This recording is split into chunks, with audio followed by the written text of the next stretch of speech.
Hello again, viewers, and greetings, fellow space travelers. This is Thorn of Night, and welcome to part 6 of my RotaryCraft how-to guide. And today I'm going to be going over some of the interaction with other mods, power production, and just other general interaction with using some of the machines in RotaryCraft. And there are a couple of things that are a little squirrely, uh, which is part of the reason why there has been a little bit of gap of time between my last episode and this one. And I was trying to figure out what I was doing wrong, and turns out I wasn't doing anything wrong. There's something actually going on wrong with the item itself, but I'll get to that in a bit. Uh, to start things off, we have here a thing called the air compressor. Now, the air compressor, on page 12, it's the first item here, it converts shaft power to pressurized air. And that can be used to go to build craft machines or anything else that might be able to use pressurized air. It does have a maximum pressure of 1,000 kilopascals, and it will, when it reaches 1,000, anything beyond that, it will just explode violently. And I will demonstrate that over there in just a bit. First off, the minimum amount of power to get this thing to start building pressure is 4,096 watts. And that can be any combination of torque times speed to get the wattage, but there's also an absolute maximum value before this thing will explode. 1,327,103 watts. So if you, well, let me bring up calculator here.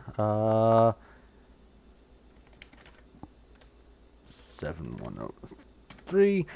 Say, for instance, you wanted to have the torque at the minimum 4,096. 4,096. I'm using calculator off screen. Can't do this in my head. It says 323.99999 for the other number. So what that means is you do not want to round up. You want to round down. So if you have 4,096 in one, you have to have 323 in the other. That doesn't sound right. Is that right? Times 4,096. Did I press? No, that's right. Weird. Anyway, that is the absolute maximum amount of power that you can pump through this thing. And when it reaches its maximum power, it will get to 951 kilopascals. And that is the maximum output. Anything above that, it will steadily climb above 951 until the time that it explodes. You cannot depressurize this. You can't pull the pressure out of it any faster than it makes it. It will just simply keep climbing and explode, which I will demonstrate here in just a second. I have this one already primed to the 951 at the same value there. And when you remove the power, it will slowly start reducing in pressure. So I'm going to do this real quick. 1327104 is what I want. There we go. And let's go ahead and watch this climb. It will take a few moments, but when it does reach its absolute maximum, it will spectacularly explode. Now I'm just going to go ahead and cut here until it gets closer, so I'll be right back.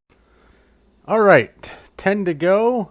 Just to show you that number again. I do have a hole in the bedrock below it, so let's see this. I reached a maximum height of 62 meters, and it flung me way over here. Everything was obliterated. It took the stone back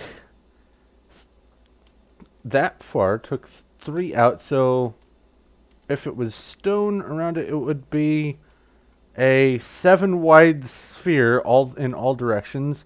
For dirt, it is 1, 2, 3, 4, 5.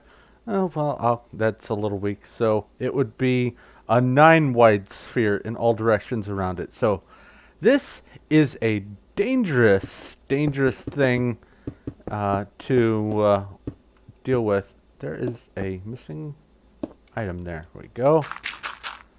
Just going to get rid of these. So that's something you definitely want to try to avoid, is getting that thing to explode. But anyway, that's the air compressor. I'm going to go ahead and turn this guy off because I don't need him anymore. Next up, oh, I almost forgot. I'm sorry. Let's look at the recipe for it.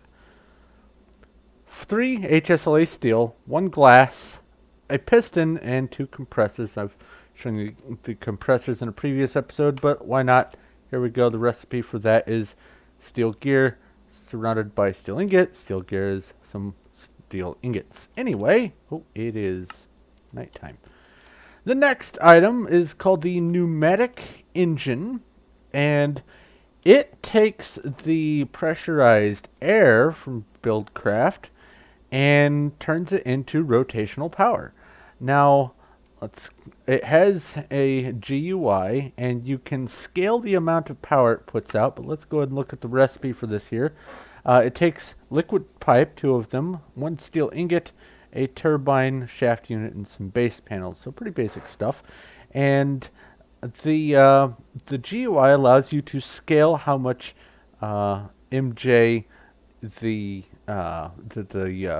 pressure will produce and convert to rotational energy.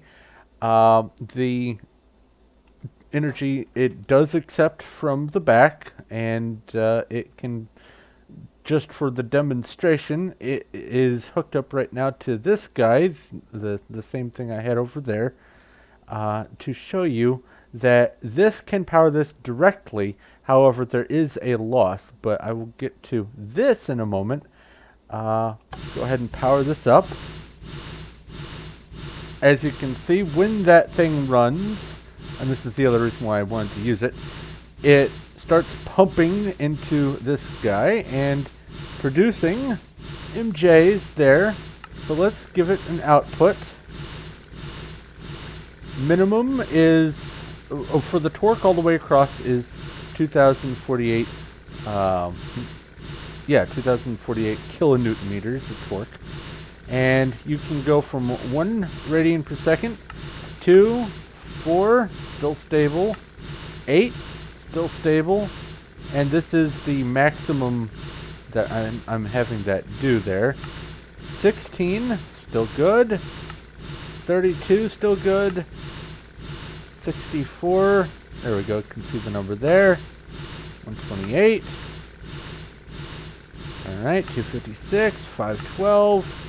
At 1024, that can't keep up with this. But, oh, it also goes up to 2048 on that. It's okay if that can't keep up with it. Let's go ahead and drain this guy out, because it will also run directly off of MJs or RF by connecting the power source to it.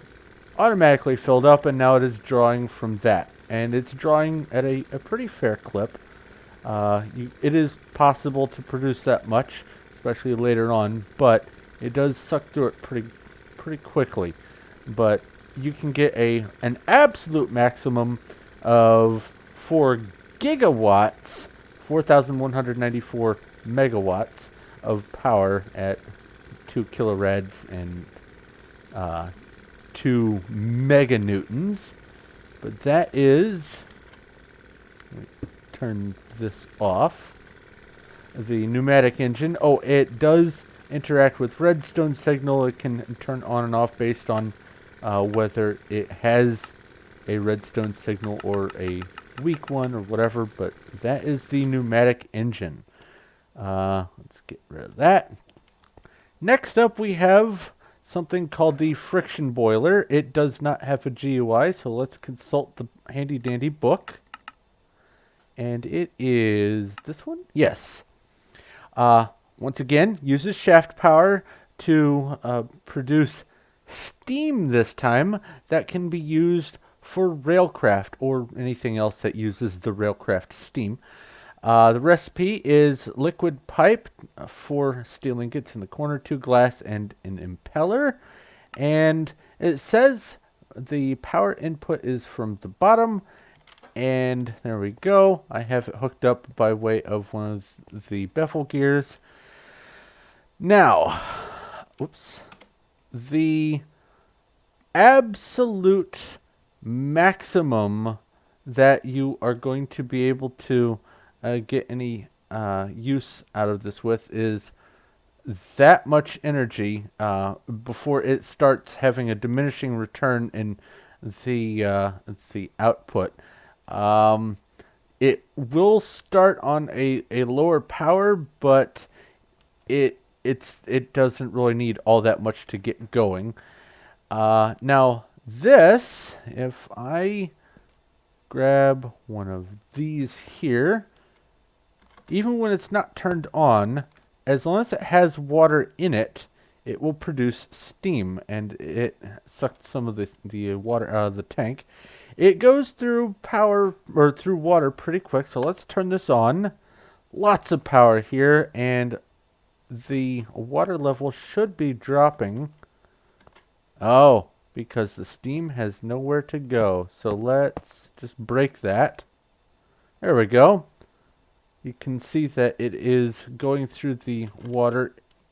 I thought it went through a little bit faster than that. Maybe I was doing something wrong before. But this will produce steam used for railcraft. You can just pipe it out using the regular RotaryCraft liquid pipes or anything else that will pump liquids or fluids. But that is the friction boiler. Uses friction to heat the water. Turn this off. Make sure I didn't miss anything. Oops. On that. Oh, and also it will explode pretty violently if it overheats. I think the maximum temperature for overheating is 500. Oh, right, that's what that is. That will get you to the maximum temperature, or just under it. I think it'll get it to 493 degrees Celsius, and I can't find the exact cutoff for getting it to just at 500. It's like that. It goes over or it stays at 493. So the maximum temperature is 493 for that, and when it gets to its maximum, then it starts going through the water quickly. That's what was going on. Anyway, sorry for the confusion there. Speaking of confusion, get rid of that. The next item.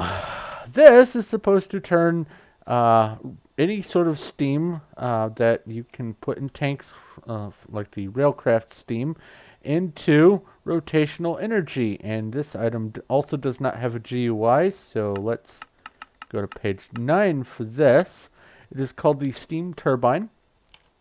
Any tank in the back of it, it will just automatically slurp up the steam.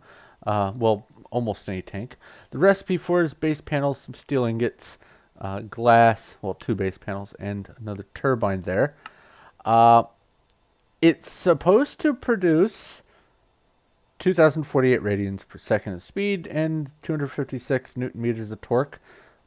I forgot to put this on a sign. Let me go ahead and do the math here. 2,048 times 256. Can't do it in my head. 524,288 watts of power. So half a megawatt of power there. Unfortunately, though, let me go ahead and grab a copy of this. Each one of these has 16 buckets worth of steam in it. And I have 1, 2, 3, 4, 5, 6, 7, 8 tall. So 32 of these things Now, this is supposed to start spinning and producing power. I have one of those little outputs there. Let me go ahead and hook this up. Doesn't look like anything is happening with the steam, but look at that level drop. It is dropping extraordinarily quickly, and nothing is happening. This is the stumbling block that prevented me from getting this episode recorded. I tried everything. I even figured out how to use the steam boilers for RailCraft. I've never messed with RailCraft before. Uh, I could not figure out what was going on. Apparently, there's some sort of bug, maybe to do with mod interaction, whatever, but it goes through Steam phenomenally quickly and does nothing. So I'm using the Monster Mod Pack. This is RotaryCraft version 23B, I believe, and that's how this interacts. It may change in the future. It may have been fixed since 23B. Maybe there's an update that fixes that. I'm not sure because I haven't found anyone who's actually successfully worked with this. And I have watched lots of videos on YouTube and read lots of information in the forums and on quasi guides and wikis and things like that. Can't find out anything about how to get this to function, how it's supposed to work, how fast it's supposed to go through Steam, any of that information anywhere. Maybe I've just overlooked something, but that's the steam turbine. Hopefully it works in the future. Maybe there will be an update that fixes it. Speaking of things I can't get to work, I do not have universal electricity installed on this mod pack. I do not want to chance messing with anything in the mod pack. This is just the standard default monster mod pack, and it does not have UE in it. I've never messed with UE, but there are some devices that will interact with universal electricity. If I can get RotaryCraft and UE on a separate mod pack and figure out how to get that to work and all that, then I will possibly do a follow-up video. Maybe I will try to do it after I'm done with this and tag it on to the end of the episode if I can. No promises. But that said, let's go ahead and look at these two items. The first one is called the electric generator, and by default it doesn't seem to have a user interface. So let's go ahead and go back to this page here. It turns shaft power into voltage for universal electricity. The recipe is a generator, which I'll show you the recipe for that in just a moment. 2 shaft cores, some base panels, gold, and an impeller. Let me go ahead and show you the shaft, or the generator. Maybe that's not what I'm... Oh, hold on. There we go. Recipe. I said recipe. It's 2 gold coils around a shaft core, and I've gone over the gold coils again, but I've gone over the gold coils before, rather, but I'll go over them again. Gold or electrum around HSLA steel. Now, this is... I don't actually understand the workings of universal electricity, so I can't really comment on whether that is a good number of power or just mediocre or what. It does take does take shaft power from the back. I have not gotten it to explode even at absolute maximum. I'll go ahead and just real quickly demonstrate that over here. Set this up. Go ahead and set this to all 9s. And put this guy down. No boom, but I have no point of reference for any universal electricity to work with here. So I apologize for not knowing about that mod or having it installed, but there's nothing I can really do about that at this point. But at least you know that it won't explode at all from any amount of electricity or any amount of rotational energy. The next item here is called the electric motor, and it takes power from universal electricity and turns it into rotational energy. The recipe for it, let me consult the book here, go to page 9. Whoops.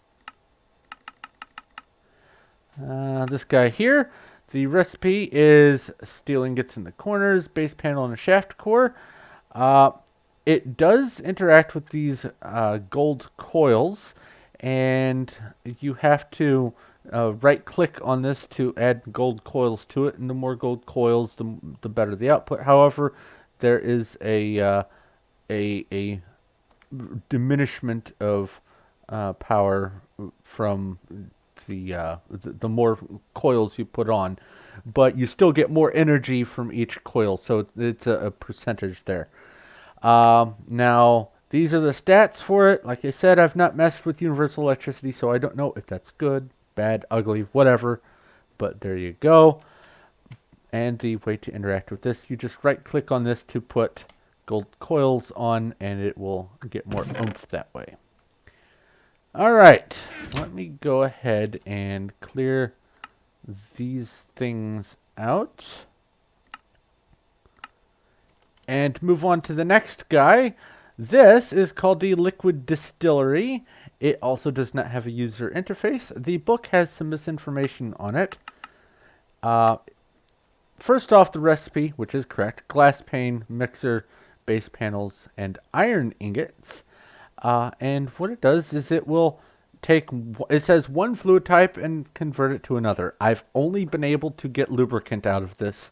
So out of all the different fluids there are, this will only output lubricant. As a matter of fact, the only pipe that attaches to the top is the lubricant hose.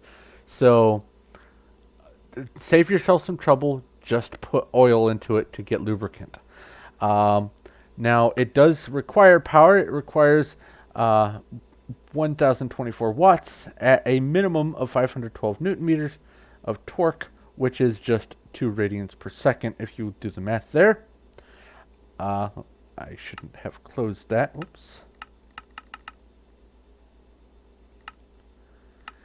But basically, you are supposed to be able to pump in fluids, or energy rather, through the back, but this is incorrect. It will only accept energy through the bottom, and it took me a little while to figure this out. But I have oil in this tank here, and some of it is already in the reservoir, the input tank of this distillery, and I will go ahead and power this up, and you can see that it is generating a bunch of fuel there, and it is going to slowly fill this tank up, but it doesn't seem to be filling it up right now for whatever reason. Is there... Oh, because it's water, of course. There we go. Sorry about that. I don't know how water got in here. Does that happen when it rains? Maybe that happens when it rains. Ooh. I will have to experiment with that. But increasing the power doesn't seem to have any effect on the output here. You can see how fast it's going through the numbers there. Whoops. Let's go ahead and crank this puppy all the way up.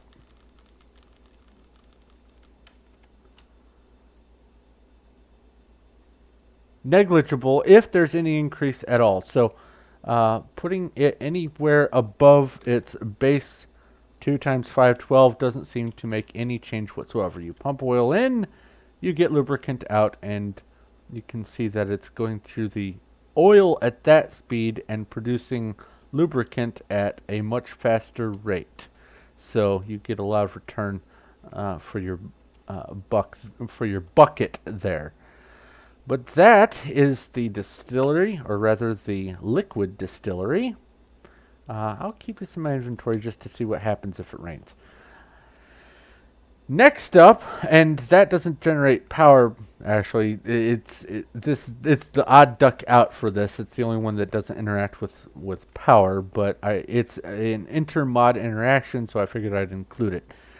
Anyway, the next guy here is called the fuel-powered engine. It does not have a user interface, so let's go ahead and put this at page 9 and find it here. Fuel-powered engine. All right. Takes impellers, some base panels, some cylinders, gold shaft core, 2x gear unit, and 8x gear unit, and those are the steel ones. And you'll get one of these fuel-powered engines. It will not explode, don't have to worry about it overheating or anything like that. And all it does is it takes the fuel, the actual stuff called fuel from Buildcraft, and converts it into shaft power. It has just a static amount of output. Now, it will, for some reason, it doesn't accept fluid through these guys here, the liquid pipes from RotaryCraft. The only thing I've been able to get it to accept fuel from are the fluid ducts from thermal expansion, and it only accepts fuel from the bottom, not from the back, not from the sides, only from the bottom. But the fuel, you can either right click on it like that and it will tell you how much fuel is in it, and if you watch that number 985, it takes a long time. There we go, now it's 984. So it's generating a ton of power for very cheap, but you can successfully pump the fuel into it and it works just fine like that. So you can either right click on it with a bucket and add fuel, or you can pump it in from the bottom using, at the very least, a fluid duct. But I don't want to hear all that noise, so let's get rid of these guys here. Oops. And move that. Anyway, that is the fuel-powered engine. Nothing too terribly special there. Next up, we have the Rotational Dynamo. This also does not have a user interface, so let's go ahead and bring up the book again. I keep clicking on the plus sign. Rotational Dynamo uses some components from other mods, an other mod. Uses a redstone transmission coil, 2 HSLA steel gears, 4 ingots, and a redstone. And I guess I'll go ahead and show you the recipe for the transmission coil. It's just silver with redstone in the corners, and that is from thermal expansion. And what it does is it translates rotational power into RF or MJ, depending on what you have it hooked up to. But let's open the book up again. I keep doing that and that. I swear I know what I'm doing. Okay, maximum output from this will be 8192 and 8192, both at the absolute maximum. Anything beyond that, it just wastes the energy. It doesn't do anything. It does require the power to come in from the back. You can orient it around using a wrench to change direction. It has to have a minimum of 128 in either this or this to start working, and it will just generate tons of power. So let's go ahead and crank this up to 8192, and there we go. Lots and lots and lots of redstone flux for you. You just need to have a bunch of energy to produce that. Let's see here. What's that? 67 gigawatts of power will produce that much RF. That's a lot of RF. But that is the rotational dynamo. And then to finish things off, coming the other direction, also interacting with thermal expansion, is the magnetostatic engine, however you want to pronounce it. and it takes RF or MJ, however you want to translate it,